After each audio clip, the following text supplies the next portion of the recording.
Good morning friends, હું અજય ત્રિવેદી અને આજે આપણે ધોરણ 10 વિષય ગણિતમાં ચેપ્ટર નંબર 7 ની શરૂઆત કરી રહ્યા છીએ. મિત્રો, ચેપ્ટર 7 એટલે યામ ભૂમિતિ અને આ ચેપ્ટરમાંથી 4 માર્ક્સના એક્ઝામ્પલ બોર્ડમાં પૂછાય છે, બરોબર? અને સાથે સાથે જો આ ચેપ્ટરમાં ચેપ્ટર 5 ની જેમ જો આપણે થોડુંક બેઝિક માહિતી એની ધ્યાન રાખીશું તો આ ચેપ્ટરના બધા જ દાખલાઓ આપણને આવડશે. સાથે સાથે ધોરણ 8 અને 9 ની કેટલીક માહિતી પણ તમને યાદ હોવી જોઈએ. તો ચાલો શરૂ કરીએ આજના ઇન્ટ્રોડક્શનના વિડિયોની અંદર ચેપ્ટર 7 ના અગત્યના સૂત્રો. હવે મિત્રો, આપણે સંખ્યા રેખા તો ધોરણ 5 થી ભણતા આવ્યા છીએ. હવે આ એક સંખ્યા રેખા દોરી છે, એના ઉપર 0 1 2 3 4 5 આપેલા છે અને એની ડાબી બાજુએ -1 -2 -3 -4 એ રીતે સંખ્યા દર્શાવેલી છે. હવે આ સંખ્યા રેખા ઉપર એક A બિંદુ અને B બિંદુ દર્શાવેલું છે. હવે આ બે બિંદુઓ વચ્ચેનું અંતર આપણે શોધવાનું છે, બરોબર?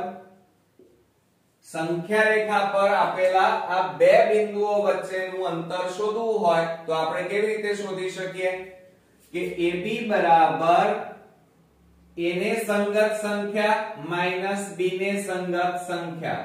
જોજો હા, બરોબર? B ને સંગત સંખ્યા, બરોબર? હવે A ને સંગત સંખ્યા કેટલી છે? -2 અને B ને સંગત 3, તો આ 3 લખ્યા. A ને સંગત સંખ્યા -2 ઓછા B ને સંગત 3. હવે માઈનસ માઈનસ શું થઈ જાય? પ્લસ, એટલે સરવાળો. 3 ને 2 5 અને મોટી સંખ્યા આગળ -5. મિત્રો, આ AB એ અંતર છે. શું છે? અંતર. અને અંતર કદાપી ઋણ ન હોય, માઈનસ માં ન મળે અને એટલા માટે આપણે એને શેમાં લખીએ છીએ? અંતર શોધવાનું હોય તો એને માનાંકમાં લખાય. શેમાં લખાય? આ સંખ્યાઓ માનાંકની અંદર લખાય. એટલે માનાંકમાં કેટલા આવશે? -5. અને માનાંકની બહાર જ્યારે તમે -5 ને કાઢો ત્યારે માઈનસ શું થઈ જાય? નીકળી જાય. એટલે આપણો જવાબ કેટલો આવશે? 5. એટલે આ યાદ રાખજો કે હંમેશા અંતર ધન હોય, કદાપી ઋણ શક્ય નથી. હા, યામ હોય તો યામ મોટા ભાગે ઋણ એટલે કે માઈનસ માં હોઈ શકે, પણ અંતર કદાપી ઋણ એટલે કે માઈનસ માં ન મળે. હવે બીજી એક માહિતીની વાત કરીએ. તમે આ આલેખ જોઈ રહ્યા છો અત્યારે. આલેખમાં આપણે 7મા ધોરણથી ભણતા આવ્યા છીએ. એમાં આ જે આડી લાઈન છે એને x અક્ષ કહેવાય, આ ઊભી લાઈન છે એને આપણે y અક્ષ કહીએ છીએ. અને આ બંને અક્ષ એકબીજાને જ્યાં છેદે, આ છેદે એ ભાગને, એ બિંદુને એને શું કહેવામાં આવે છે? ઉગમ બિંદુ. અને ઉગમ બિંદુના યામ હંમેશા કેટલા હોય? 0 0 હોય. યાદ રાખજો, ઉગમ બિંદુના યામ હંમેશા કયા હોય? 0 0 હોય. હવે આ x અક્ષ છે તો એના ઉપર હંમેશા ધન સંખ્યા હોય, 1 2 3 4. અને એની ડાબી બાજુએ એટલે કે એને x ડેશ અક્ષ કહેવાય અને એની ઉપર ઋણ સંખ્યા હોય. હવે ઉપરની બાજુએ જાઓ તો y અક્ષ આવે અને y અક્ષમાં તો મોટા ભાગે કઈ સંખ્યા? ધન હોય, 1 2 3 4 5 6 એ રીતે. અને નીચેની બાજુએ જાઓ તો હંમેશા ઋણ સંખ્યા આવે જેને આપણે y ડેશ અક્ષ કહીએ છીએ. શું કહીએ છીએ? અને y ડેશ અક્ષ. Okay, clear? હવે આપણે જાણીએ છીએ કે હંમેશા યામ તમે દર્શાવો માટે જો અહીંયા ઉગમ બિંદુના યામ આપણે શું લખ્યા? 0 0. એટલે એનો મતલબ એ થાય કે પહેલો યામ હંમેશા કોનો હોય? x નો અને બીજો યામ હંમેશા કોનો હોય? y નો. Okay, clear? માટે હંમેશા તમે આ જે પહેલો ભાગ છે એને કયું ચરણ કહેવાય? પ્રથમ ચરણ કહેવાય. કયું ચરણ કહેવાય? x અક્ષ અને y અક્ષની વચ્ચે જે આવેલું ચરણ છે એને પ્રથમ ચરણ કહેવાય. અને હંમેશા મેં તમને શું કીધું? પહેલા x ની નિશાની આવે. x અક્ષ ઉપર કઈ સંખ્યા છે? ધન એટલે પ્લસ. અને ત્યાર પછી y અક્ષ ઉપર જોઈએ તો પણ ધન એટલે પ્લસ આવે. એટલે પ્રથમ ચરણમાં કઈ સંખ્યાઓ મળશે? Plus plus. ક્લિયર? ત્યાર પછી જુઓ અહીંયા આ બીજા ચરણ કહેવાય. અને દ્વિતીય ચરણ આપણે કહીએ છીએ. શું કહીએ છીએ મિત્રો? દ્વિતીય એટલે કે બીજું ચરણ. ત્યાર પછી નીચેની બાજુએ જાઓ તો તૃતીય ચરણ, અને આ બાજુ જઈએ તો કયું આવશે? ચતુર્થ ચરણ. આ રીતે x અક્ષ અને y અક્ષ એકબીજાને લંબ છેદે છે ત્યારે આખા જે આપણું આલેખ છે એ આલેખને કુલ 4 ભાગમાં વહેંચી નાખે છે. અને આ ચારે ભાગ એકબીજાને કાટખૂણે હોય છે. અને સાથે સાથે તમે જોઈ શકો છો આને પ્રથમ ચરણ, બીજું ચરણ, તૃતીય ચરણ અને આને ચતુર્થ ચરણ કહેવાય. પ્રથમ ચરણમાં હંમેશા પ્લસ પ્લસ આવે અને બીજા ચરણમાં પહેલું અહીંયા જુઓ x નું આવે. x અક્ષ, તો x અક્ષ ઉપર શું છે? માઈનસ. અને y અક્ષ ઉપર જુઓ પ્લસ, એટલે અહીંયા પ્લસ લખ્યું. એટલે બીજા ચરણમાં માઈનસ પ્લસ આવે. બરોબર? એ જ રીતે તૃતીય ચરણ, તો તૃતીય ચરણમાં x અને y, તો x અક્ષ ઉપર કઈ સંખ્યા છે? ઋણ, એટલે માઈનસ આવે. અને y અક્ષ ઉપર પણ શું છે? માઈનસ, તો અહીંયા માઈનસ. એટલે તૃતીય ચરણમાં કયા યામ આવશે? માઈનસ માઈનસ યામ મળે. ચતુર્થ ચરણમાં વાત કરીએ તો x અક્ષ અને આ y અક્ષ. તો x અક્ષ ક્યાં છે? જુઓ પહેલું આ રહી. તો ત્યાં કઈ સંખ્યા છે? ધન સંખ્યા, એટલે આ પ્લસ લખ્યા. અને y અક્ષ ઉપર હંમેશા ઋણ છે માટે અહીંયા માઈનસ લખીશું. એટલે ચતુર્થ ચરણમાં યામ હંમેશા પ્લસ માઈનસ મળે. ક્લિયર મિત્રો? તો આ રીતે આલેખને આપણે કુલ 4 ચરણમાં વહેંચીએ છીએ. હવે તમે જોયું હશે કે હંમેશા માની લો, ચલો અહીંયા આપણે યામ મળ્યા હોય તો આના યામ કયા લખાય? તો પહેલા હંમેશા શું આવે? x આવે. શું આવે? x. x ઉપર શું છે? 3. અને y ઉપર કશું નથી, એટલે કેટલા લખવાના? 0. બરોબર? ધ્યાન રાખજો. એટલે પહેલું જુઓ, x અક્ષ પર યાદ રાખજો વિભાગ A માં જે હેતુલક્ષી વિકલ્પો, ખાલી જગ્યા, ટૂંકા પ્રશ્નો અને ખરા ખોટા પૂછાય છે એના માટે આ ખૂબ જ મોસ્ટ ઇમ્પોર્ટન્ટ વાક્યો છે. જુઓ, x અક્ષ પર આવેલા તમામ બિંદુઓના યામ, બિંદુઓ y યામ 0 હોય. એટલે જુઓ આ x, આ 3 ક્યાં આવેલું છે? x અક્ષ ઉપર. માટે x અક્ષ ઉપર 3 આવેલા હોય તો y ઉપર શું આવેલા હોય? 0 આવેલા હોય. તો ધ્યાન રાખજો કે x અક્ષ પર આવેલા તમામ બિંદુઓનો y યામ હંમેશા 0 મળે. કેટલો મળે મિત્રો? 0. અને એ જ રીતે આપણે અહીંયા લઈ લઈએ, y અક્ષ ઉપર લઈ લઈએ, આ રીતે લઈએ. 4 લીધા તો x અને y, તો y ઉપર કેટલા છે? જુઓ આ રહ્યા 4, તો અહીંયા 4 આવે. તો x અક્ષ ઉપર તો કશું છે જ નહીં, એટલે x અક્ષ ઉપર કેટલા આવે? 0, એટલે અહીંયા 0. તો જુઓ હવે y અક્ષ પર આવેલા આ 4 ક્યાં આવેલા છે? y અક્ષ ઉપર આવેલા છે. માટે y અક્ષ પર આવેલા તમામ બિંદુઓનો x યામ કેવો મળે છે? 0 મળે છે. યાદ રાખજો, x અક્ષ આપેલું હોય તો y યામ 0 મળે, અને y અક્ષ આપેલો હોય તો x યામ 0 મળે. ક્લિયર મિત્રો? મોસ્ટ ઇમ્પોર્ટન્ટ છે, યાદ રાખજો. આઈડીએ એ હેતુલક્ષીમાં તમારે ખૂબ કામમાં આવવાનું છે.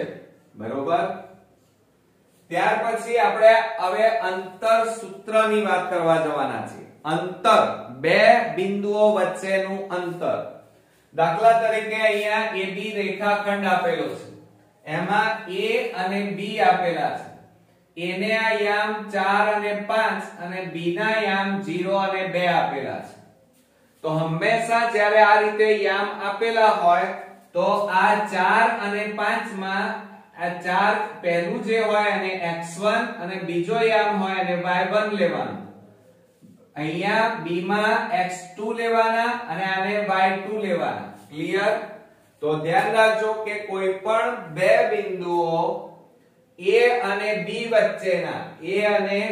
વચ્ચેના અંતરને હંમેશા AB વડે દર્શાવવામાં આવે છે શેના વડે દર્શાવવામાં આવે છે AB વડે દર્શાવવામાં આવે છે હવે x અક્ષ પર આવેલા બિંદુઓ કીધા હોય આપણને શેના કીધા હોય x અક્ષ પર આવેલા બિંદુઓ હોય તો AB અંતર બરાબર માનાંકમાં x1 x2 થાય શું થાય માનાંકમાં x1 x2 પરંતુ જો y અક્ષ કીધો હોય કે y અક્ષ પર આવેલા બિંદુઓ AB એટલે A અને B બે બિંદુઓ વચ્ચેનું અંતર તો જ્યારે y અક્ષ કીધો હોય તો માનાંકમાં y1 y2 થાય ક્લિયર એક આ સૂત્ર યાદ રાખજો હવે બે બિંદુઓ લઈએ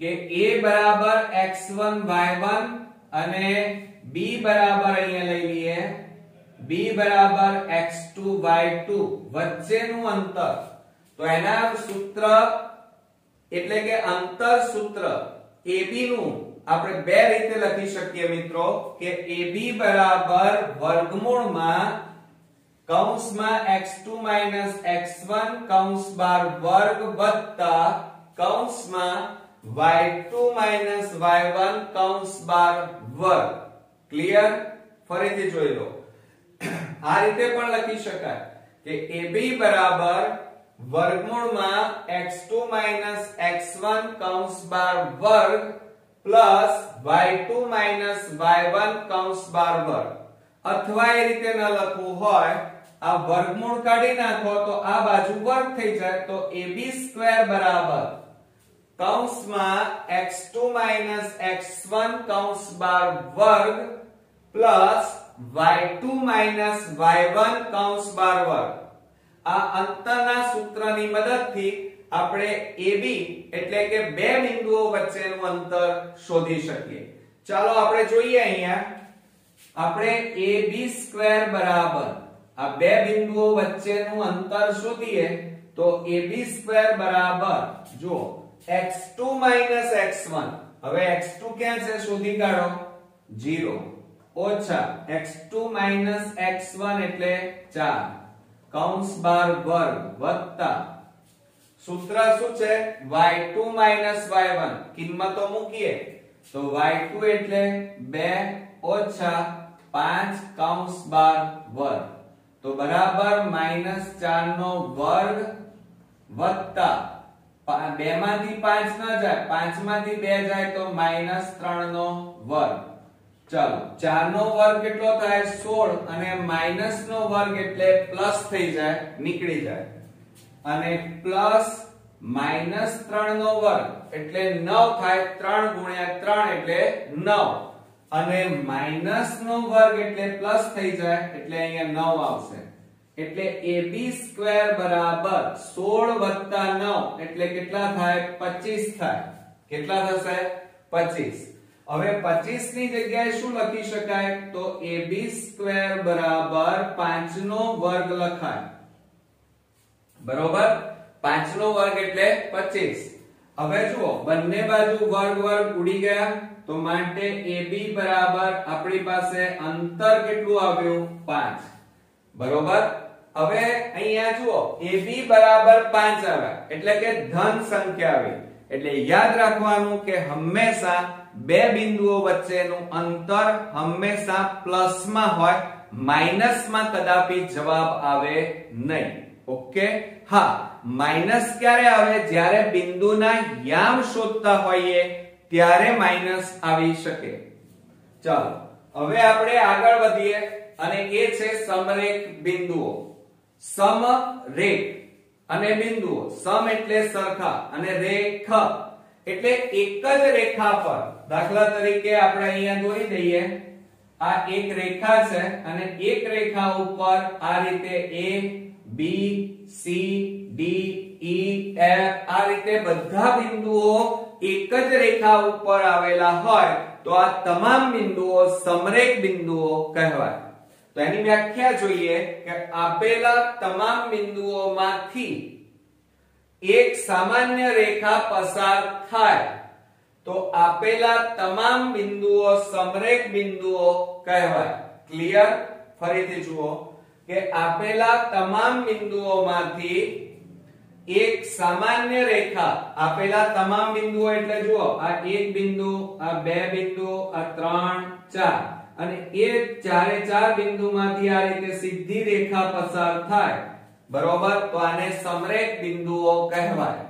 બરોબર. હવે જો આપણે અહીંયા આ ભૂસી નાખીએ, હવે આની કોઈ જરૂર છે નહીં. હવે તમે જોવું હશે કે દાખલા તરીકે અહીંયા આપણે સમરેખ એક રેખા દોરી છે અને એક રેખા ઉપર 3 બિંદુઓ આપેલા છે. દાખલા તરીકે આ AB નું અંતર આપણી પાસે 2, BC નું અંતર 3, તો કુલ અંતર કેટલું આવે? 5 થાય. 5.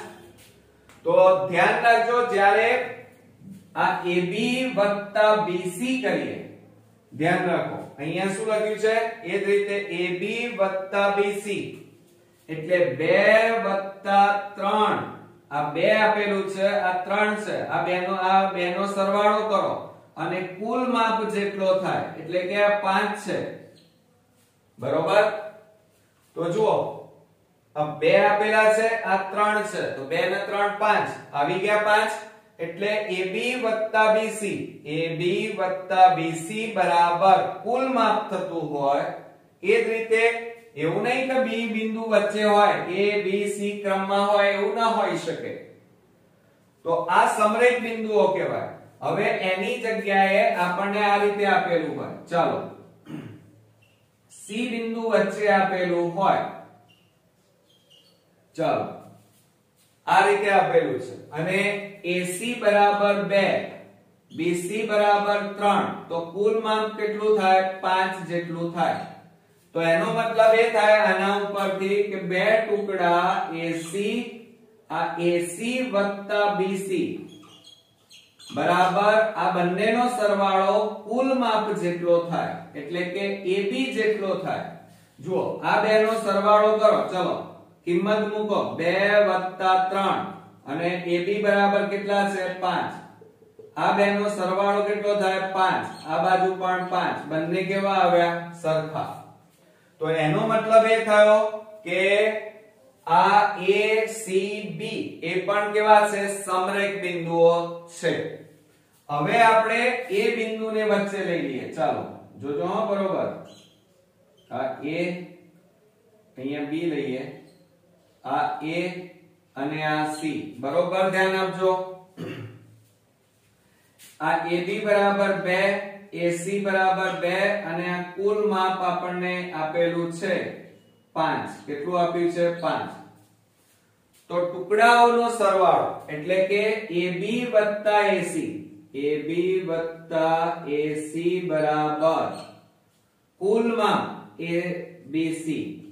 ચલો હવે કિંમતો મૂકો, આ બાજુનો સરવાળો અને આનું માપ સરખું થવું જોઈએ. AB બરાબર 2, AC બરાબર 3 અને BC બરાબર 5. આ બેનો સરવાળો 5 અને આ બાજુ પણ 5, બંને માપ કેવા આવ્યા? સરખા. તો એનો મતલબ એ થયો કે આ ત્રણેય શરતો કઈ કઈ? AB વત્તા BC બરાબર કુલ માપ AC. બીજી શરત જોઈએ, એમાં A વચ્ચે છે તો AB વત્તા AC બરાબર કુલ માપ BC. C વચ્ચે હોય તો BC વત્તા AC બરાબર AB. આ શરતો જો હોય તો હંમેશા સમરેખ બિંદુઓ હોય. કેવા બિંદુઓ કહેવાય? એ ત્રણેય બિંદુઓ સમરેખ છે એમ કહેવાય. અથવા બીજી રીતે આપણે કહેવું હોય તો કોઈ પણ બે અંતરનો સરવાળો, આ કોઈ પણ બે અંતરનો સરવાળો, આ AB અંતર, આ BC અંતર, આ બે અંતરનો સરવાળો ત્રીજા અંતર જેટલો એટલે AC જેટલો થાય તો આપેલ ત્રણેય બિંદુઓ સમરેખ બિંદુઓ છે. ફરીથી કોઈ પણ બે અંતરનો સરવાળો, બે અંતર એટલે AB અને BC, આ બે અંતરનો સરવાળો ત્રીજા અંતર, ત્રીજું અંતર એટલે AC જેટલો થાય તો તે ત્રણેય બિંદુઓ સમરેખ બિંદુઓ કહેવાય. પરંતુ જો આપેલ ત્રણેય શરત, આ ત્રણેય શરતનું પાલન થતું ન હોય અથવા બીજી રીતે કહીએ કે કોઈ પણ બે અંતરનો સરવાળો ત્રીજા અંતર બરાબર ન થાય એટલે એનો મતલબ કે is not equal to, આ બરાબર છે એની જગ્યાએ is not equal to થતું હોય એટલે કે બરાબર ન થતું હોય તો એનો મતલબ એ થાય કે આ બિંદુઓ સમરેખ છે નહીં, એટલે કે અસમરેખ બિંદુઓ છે એમ કહેવાય. ક્લિયર મિત્રો? ફરી જોઈ લો કે જો આપેલ ત્રણેય શરત 1 2 3 આ ત્રણેય શરતનું પાલન ન થતું હોય એટલે કે is not equal to તો તે બિંદુઓ અસમરેખ બિંદુઓ છે એમ કહેવાય. ક્લિયર? આવડશે ને હવે? તો આ આપણે અંતર સૂત્રની સમજ મેળવી. આ સૂત્ર તમારે 10 વાર લખી અને તૈયાર કરવાનું છે, કારણ કે આ સૂત્ર ઉપરથી જ આપણે એક્ઝામ્પલ ગણવાના છે. આ બધી બેઝિક માહિતી છે ને એ તમારી વિભાગ A માં એક માર્ક્સમાં કામમાં આવવાની છે. બરોબર? અને હવે આપણે કેટલાક ત્રણ બિંદુઓ હોય અને એનાથી બનતા ત્રણ ત્રિકોણો વિશે ચર્ચા કરવાની છે. હવે મિત્રો આપણે ત્રિકોણના પ્રકાર વિશે વાત કરીએ તો જો અહીંયા ત્રિકોણના આમ તો ઘણા બધા પ્રકાર છે, પરંતુ આપણે આ ચેપ્ટરની અંદર કુલ 3 ત્રિકોણ વિશે ભણવાનું છે કે સમબાજુ ત્રિકોણ, સમદ્વિબાજુ ત્રિકોણ અને બીજું છે કાટકોણ ત્રિકોણ. હવે તમે જાણો છો કે ત્રિકોણની અંદર આ યાદ રાખજો કે ત્રિકોણમાં 3 શિરોબિંદુઓ હોય. કેટલા શિરોબિંદુ હોય? 3 શિરોબિંદુ મળે. 3 બાજુ હોય. તો જુઓ 3 શિરોબિંદુ કયા? A, B અને C એમ 3 શિરોબિંદુ ત્રિકોણમાં મળે. એટલે તમારે જ્યારે અંતર શોધવાનું હોય એટલે કે ત્રિકોણ નક્કી કરવાનો હોય આ ત્રણમાંથી, તો એવા સમયે તમારે 3 બાજુઓના માપ શોધવા પડે, અંતર શોધવા પડે. એટલે કે તમારે AB, BC નું અંતર અને AC આ ત્રણેય અંતરો તમારે દરેક એક્ઝામ્પલમાં શોધવા પડશે. હવે તમે જાણો છો સમબાજુ એટલે ત્રણેય બાજુઓના માપ સરખા, તો ત્રણેય અંતર જે આવવાના AB, BC અને AC ત્રણેય અંતર સરખા આવે અંતર સૂત્રની મદદથી. હમણાં હાલ જ આપણે ભણ્યા છે અંતર સૂત્ર. તો AB, BC અને AC આ ત્રણેયના માપ જો સરખા આવે તો સમજી લેવાનું કે આ ત્રિકોણ સમબાજુ ત્રિકોણ છે, જેની બધી બાજુઓ સરખી, તો એને સમબાજુ ત્રિકોણ કહેવાય. ક્લિયર? ચાલો ત્યાર પછી સમદ્વિબાજુ એટલે કોઈ પણ બે બાજુઓના અંતર માપ સરખા હોય. એટલે અંતર સૂત્રની મદદથી તમે AB, BC અને AC શોધો તો કોઈ પણ બે બાજુ, માનો AB BC અથવા BC AC અથવા AC AB મળે, એટલે કોઈ પણ બે બાજુના માપ સરખા મળે તો સમજી લેવાનું કે સમદ્વિબાજુ ત્રિકોણ છે. બરોબર? કારણ કે સમદ્વિબાજુમાં દ્વિ એટલે બે, એટલે જે બે બાજુઓના માપ સરખા હોય એ ત્રિકોણને સમદ્વિબાજુ ત્રિકોણ કહેવાય. ત્યાર પછી કાટકોણ ત્રિકોણ. તો કાટકોણ ત્રિકોણમાં પાયથાગોરસનો પ્રમેય તમે જાણો છો કે કર્ણનો વર્ગ.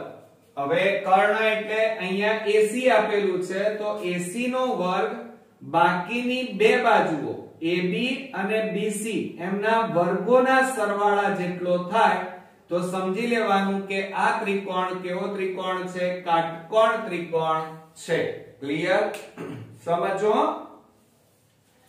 કે કર્ણનો વર્ગ એટલે કે કોઈ એક બાજુનો વર્ગ બાકીની બે બાજુઓ AB² અને BC² એ બેના સરવાળા જેટલો થાય તો એ ત્રિકોણ કાટકોણ ત્રિકોણ થશે. જ્યારે અહીંયા શું થવાનું? AB, BC અને AC ત્રણેયમાં કોઈ બે બાજુઓના માપ સરખા થાય તો એ સમદ્વિબાજુ, અને જો ત્રણેય બાજુઓના માપ સરખા આવતા હોય તો એ સમબાજુ ત્રિકોણ કહેવાય. હવે ધ્યાન રાખજો કે આ સમદ્વિબાજુ એટલે દાખલા તરીકે AB અને BC એ બંનેના માપ સરખા છે અને એ બંનેના વર્ગોનો સરવાળો ત્રીજાના વર્ગ જેટલો થાય છે તો આ બંને ત્રિકોણો ભેગા કરી નાખો તો કેવો બની જાય? સમદ્વિબાજુ કાટકોણ ત્રિકોણ બની જાય. જેમાં AB અને BC બે બાજુઓના માપ સરખા છે એટલે કેવો કહેવાય? સમદ્વિબાજુ. અને AB નો વર્ગ અને BC નો વર્ગ આ બે બાજુઓના વર્ગોનો સરવાળો ત્રીજી બાજુના વર્ગ એટલે કે AC² જેટલો થાય છે. માટે આ ત્રિકોણને સમદ્વિબાજુ કાટકોણ ત્રિકોણ કહેવાય છે. ક્લિયર? તો મિત્રો આ રીતે સમબાજુ ત્રિકોણ, સમદ્વિબાજુ ત્રિકોણ અને કાટકોણ ત્રિકોણ. અને સમબાજુ એટલે ત્રણેય બાજુ સરખી, સમદ્વિબાજુમાં કોઈ પણ બે બાજુના માપ સરખા, અને કાટકોણ ત્રિકોણમાં વર્ગ યાદ રાખવાનો, પાયથાગોરસનો પ્રમેય યાદ રાખવાનો કે કોઈ એક બાજુનો વર્ગ, આ AC નો વર્ગ બાકીની બે બાજુઓના વર્ગોના સરવાળા જેટલો થાય તો સમજી લેવાનું કે કાટકોણ ત્રિકોણ છે. અને સાથે સાથે જો કાટકોણ ત્રિકોણમાં બે બાજુઓના માપ સરખા હોય, AB અને BC બંને સરખા હોય એટલે કે આ બંને ત્રિકોણોને ભેગા કરી નાખો તો એ કેવો બની જાય? સમદ્વિબાજુ કાટકોણ ત્રિકોણ બની જાય. ઓકે, જુઓ દાખલા તરીકે AB નું માપ 5 છે અને BC નું માપ પણ 5 છે તો આ કેવો ત્રિકોણ થયો? સમદ્વિબાજુ ત્રિકોણ થયો. અને આ બંનેનો વર્ગ કરો અને એમનો સરવાળો કરો અને ત્રીજી બાજુના વર્ગ જેટલો થાય તો એ કાટકોણ ત્રિકોણ કહેવાય. ક્લિયર મિત્રો? તો આ હતી ત્રિકોણની વાત. ત્રિકોણના શિરોબિંદુઓમાં 3 શિરોબિંદુ હોય અને સાથે સાથે મિત્રો ત્રિકોણમાં 3 બાજુઓ શોધવાની. કઈ કઈ? AB, BC અને AC એમ 3 અંતર સૂત્રની મદદથી તમારે અંતર શોધવું પડશે. યાદ રહેશે ને? યાદ રાખજો. હવે આપણે ચતુષ્કોણના પ્રકારની વાત કરીએ. તો ચતુષ્કોણના પ્રકાર તમે ધોરણ 7 અને 8 માં ભણી ચૂક્યા છો. તો અહીંયા આપણે કુલ 4 ચતુષ્કોણ દેખાય છે.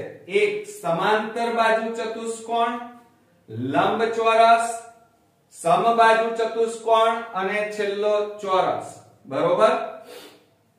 હવે સમાંતર, અહીંયા ચતુષ્કોણની વાત છે તો ચતુષ્કોણમાં સમાંતર બાજુ ચતુષ્કોણ, તો આ બધા સમાંતર બાજુ કહેવાય. કેમ?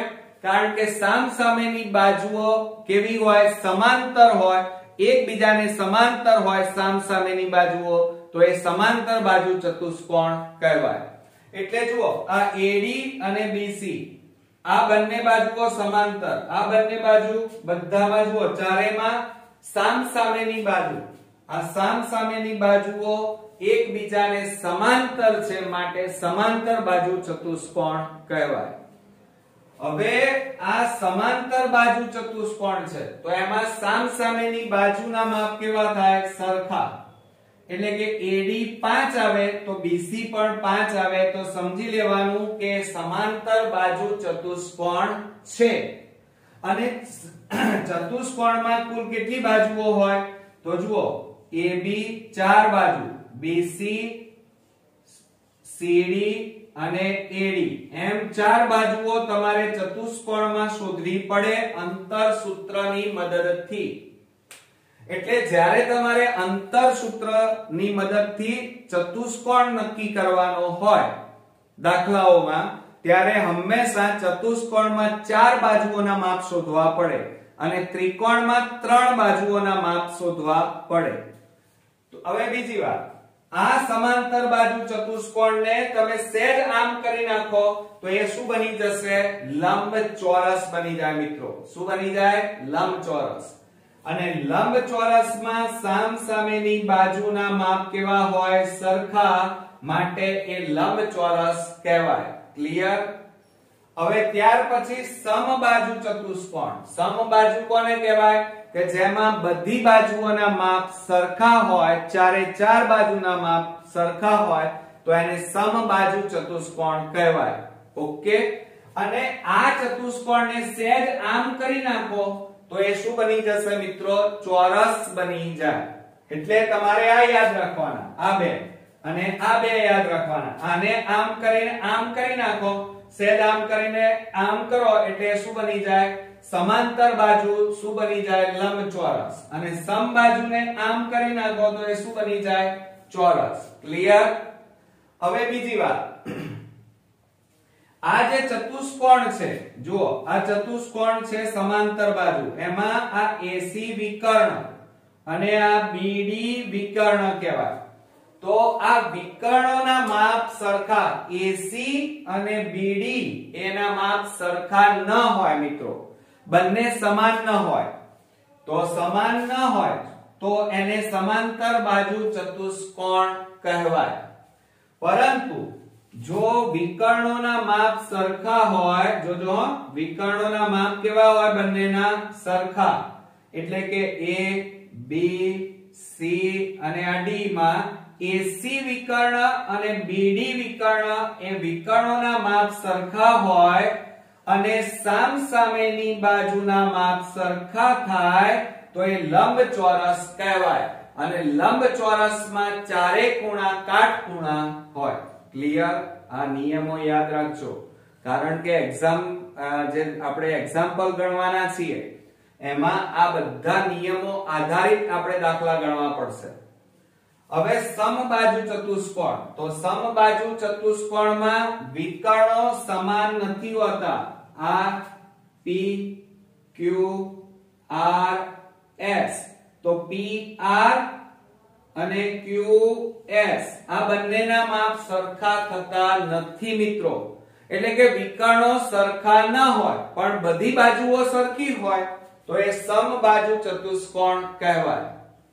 અને ચોરસમાં ચારે બાજુ સરખી અને એમના વિકર્ણોના માપ પણ સરખા અને એકબીજાને કાટખૂણે દુભાગે. આ યાદ રાખજો, અહીંયા કાટખૂણે દુભાગે. આ વિકર્ણોમાં ધ્યાન રાખજો કે અહીંયા વિકર્ણો છે, માની લો અહીંયા નામ આપી દઈએ P, Q, R, S. તો આ P, R, Q, S આ વિકર્ણોના માપ સરખા આવે અને એકબીજાને કાટખૂણે દુભાગે તો સમજી લેવાનું કે શું છે? ચોરસ. એટલે યાદ રાખજો કે જ્યારે ચતુષ્કોણમાં અંતર શોધવાના આવે તો કુલ 6 અંતર શોધવા પડે. કયા કયા? 4 બાજુ A, B, B, C, C, D, D, A. એટલે 4 બાજુઓ શોધવી પડે અંતર સૂત્રની મદદથી. અને વિકર્ણો શોધવા પડે AC અને BD. બે વિકર્ણોના માપ તમારે અંતર સૂત્રની મદદથી શોધવા પડે અને ત્યારબાદ નક્કી થાય કે આ ચતુષ્કોણ કયા પ્રકારનો ચતુષ્કોણ છે. બરોબર? એ જ રીતે આમાં પણ આ બધા ચતુષ્કોણમાં 4 બાજુ અને 2 વિકર્ણ એટલે કુલ કેટલા થયા? 6. આ 6 માપ તમારે અંતર સૂત્રની મદદથી શોધવા પડશે મિત્રો. ક્લિયર તમારું? તો યાદ રાખજો કે સમાંતર બાજુ અને લંબચોરસ. બરોબર? આ શું? સમાંતર બાજુ અને લંબચોરસમાં વિકર્ણો એકબીજાને કાટખૂણે દુભાગતા નથી, છેદતા નથી. એકબીજાને કાટખૂણે દુભાગે નહીં. અહીંયા વિકર્ણો એકબીજાને, અહીંયા જુઓ કાટખૂણો બનાવે, અહીંયા પણ કાટખૂણો, આ બધા કાટખૂણા બનાવે બંનેમાં. એટલે વિકર્ણો કાટખૂણે દુભાગે છે. બરોબર? જ્યારે અહીંયા વિકર્ણો કાટખૂણે ન દુભાગે, યાદ રાખજો. ક્લિયર? તો આ રીતે આપણે ત્રિકોણ પણ જોયા. રેખાખંડમાં આપણે ફક્ત બે બિંદુઓ જોયા, A અને B.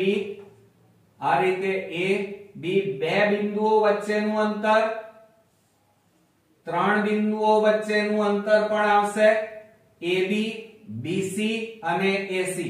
આ પણ જોયું.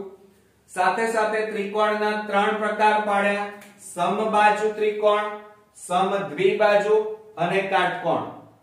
બધી બાજુ સરખી તો સમબાજુ, બે બાજુ સરખી તો સમદ્વિબાજુ, અને બે બાજુના વર્ગોનો સરવાળો ત્રીજા વર્ગના બરાબર થાય, ત્રીજી બાજુના વર્ગ બરાબર થાય તો એ કાટકોણ ત્રિકોણ કહેવાય. ત્યાર પછી આપણે ચતુષ્કોણના પ્રકાર ભણ્યા. સમાંતર બાજુ ચતુષ્કોણ, લંબચોરસ, આ બંને ભાઈઓ છે, બરોબર. સમાંતર બાજુ ચતુષ્કોણમાં સામસામેની જે બાજુઓ છે એ સમાંતર હોય, આ બધામાં જુઓ, બરોબર. અને તે ઉપરાંત લંબચોરસમાં જુઓ, સમાંતર બાજુમાં સમાંતર બાજુ અને લંબચોરસ સામસામેની બાજુઓના માપ કેવા હોય? સરખા હોય. આમાં વિકર્ણો સરખા નથી, એટલે કે વિકર્ણોના માપ સરખા નથી. લંબચોરસમાં વિકર્ણોના માપ સરખા થાય. આ બંને એકબીજાના બ્રધર છે. જુઓ, સમબાજુ એમાં બધી બાજુના માપ સરખા હોય અને ચોરસમાં પણ બધી બાજુના માપ સરખા થાય. પણ સમબાજુમાં ધ્યાન રાખજો કે વિકર્ણોના માપ PR અને QS નું માપ સરખું થતું નથી, એટલે કે વિકર્ણોના માપ સરખા નથી. જ્યારે ચોરસમાં વિકર્ણોના માપ હંમેશા સરખા હોય છે. ત્રીજો અને લાસ્ટ નિયમ કે સમાંતર બાજુ અને લંબચોરસમાં વિકર્ણો કાટખૂણે દુભાગતા, છેદતા નથી. જ્યારે સમબાજુ અને ચોરસ ના વિકર્ણો એકબીજાને કાટખૂણે દુભાગે છે. ક્લિયર મિત્રો? તો આ રીતે આ બધા જ નિયમો તમારે તૈયાર કરવા પડશે. આ વિડિયો બરોબર ધ્યાનથી બે વાર જોઈ લેજો અને આ બધું જ ભાગ 1 ની અંદર મેં જે તમને શીખવાડ્યું છે બધું જ નોટ ડાઉન કરી નાખો અને તૈયાર કરી નાખો. સાથે સાથે સૂત્રો 10 થી 15 વાર લખી અને કોન્ક્રીટ કરો. ત્યારબાદ જ તમે દાખલા ગણી શકશો. આમ આ ચેપ્ટર થોડુંક હાર્ડ છે, પણ જો આ ઇન્ટ્રોડક્શન સમજેલા હશો તો ચેપ્ટર એકદમ ઈઝી બની જશે. નેક્સ્ટ વિડિયોની અંદર ભાગ 2 માં હજી આપણો ઇન્ટ્રોડક્શન આ ચેપ્ટરનો બાકી છે, એમાં અગત્યના સૂત્રો વિશે સમજ મેળવીશું. ત્યાં સુધી તમારે ક્યાંય જવાનું નથી, આ બધું જ તમારે નોટ ડાઉન કરવાનું છે. ત્યારબાદ આપણે ફરી મળીશું. ત્યાં સુધી ગુડ નાઇટ.